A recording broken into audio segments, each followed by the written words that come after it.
Hi everyone, welcome back to the G.life. So I wanted to do a really quick update video on why I've been gone from YouTube.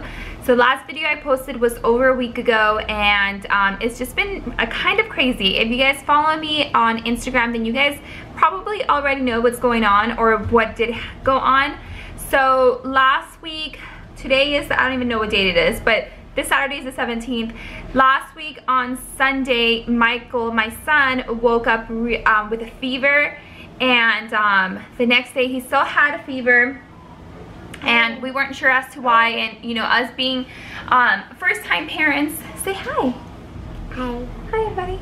Us being first-time parents and just, you know, being dramatic about everything, we took him into the doctor right away, and they told us that it was just the virus and that he would get better in a couple of days. So by Wednesday, he still wasn't getting any better. He still had a fever, and at this point, he just was complaining a lot about his legs, and he wouldn't want to walk, and it said he would tell us that his legs hurt. He would say legs hurt, and basically he just wanted to sit on the couch all day. So Wednesday, we took him back to the doctor. They ran tons of tests on him. They put a catheter in just to see if he had a UTI. They drew some blood to run some more tests on his blood, and that day we were able to get a couple of results, and for the most part everything came back pretty well. There was a couple of levels that were a little too high or too low, but the doctor said it was probably due to him having a fever for a couple of days. So the next day on Thursday, he still wasn't getting better, and around 4 o'clock that day, we get a call from a doctor saying that one of his levels came back abnormal and they wanted us to go in.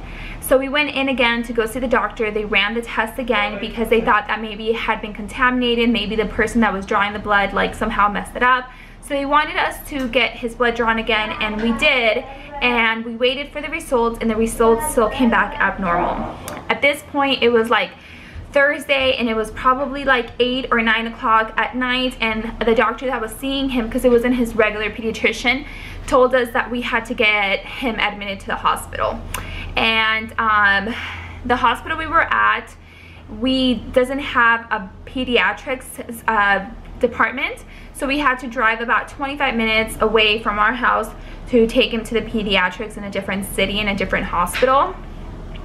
So we get there that night around 10 o'clock, and yeah, he gets admitted in, and they get more blood tests, and they figure out that basically what he has is a staph infection, and they don't know where it is, but they don't know where it was seated, you know. And one of the doctors that was there that night looked all over his body to see if he had any cuts or anything where that had gotten infected, and they couldn't find anything. I mean, his body was perfectly fine. I mean, there was a couple of scrapes, but nothing that had gotten infected or looked bad. It was just normal, you know, cuts and scrapes from, you know, him being a toddler. So yeah, they couldn't figure out where it was coming from, where it was seated. So the next day on Saturday, they decided that he should get an MRI done. So they put him under, which is horrific. I've never, you know, I mean, he is my only one, and he's about to be 2 years old, and obviously, you know, he's never been under. So my husband and I were terrified. I mean, we were just terrified from the moment we admitted him to the hospital, because we didn't know what was wrong, and we just wanted him to get better. And I don't know, maybe because I'm a mom and maybe because I'm a woman, but I just thought about the worst case scenario, and it just didn't look good in my head. So anyways, on Saturday, they decide to do an MRI. They put him under for it. He gets an MRI done, and they figure out that the reason why he doesn't want to walk is because the staph infection had seated on his hip, and they don't know how it got there. They have still no idea how he even got it, but basically it got seated on his hip, and there was a little bit of fluid in there. Once the MRI was done, they told us there was some fluid in there, and they wanted to take it out. So the next day on Sunday, they wake us up probably like at 6 in the morning, and they tell us that he's gonna go for surgery. And it was terrifying, guys. I don't know. I mean, I know there's families that are in and out of the hospital all the time, and it's just, I guess, not as bad as it sounds. I guess it's their norm, but I mean, we've always had a healthy boy, and No, sorry. Oh. He was gonna slam his guitar on the table. Oh. And you know, we've always had a healthy boy, so for us it was really, really scary and very terrifying. So yeah, so he went under again, and they were able to take out the fluid. Thankfully, the fluid wasn't, what was it, Michael? It was clean. It was more red blood cells. Can we talk about it? Sure. They said it was more red blood cells, which apparently means it's a lot safer, and I guess they do a test to determine if it's contaminated in any way, shape, or form, and the blood test came back negative, which is a good thing. It wasn't actually, you know, where it was seated, and the specialist told us that he believed it might have seated into his thigh muscle, which is, you know, where he was grabbing his hips and his thighs and things like that. So the fluid could have been an offshoot of it being in his thighs. And I mean, he said it's a really rare scenario, but it's a better scenario because it doesn't do any damage to his hips or his back or anything like that if it was to get seated in his hip.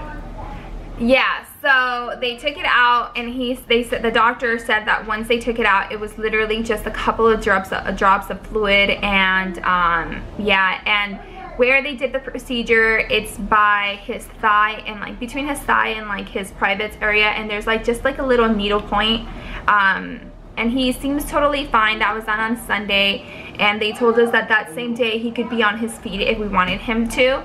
And I think we did put him just for a little bit because we were kind of scared that, you know, he would be hurt, but he was totally fine. On Monday, he was still totally fine. He had a little bit of pain, and the doctor said that would be normal, but he was walking a lot better, and they said that in a couple of days he should be walking totally fine.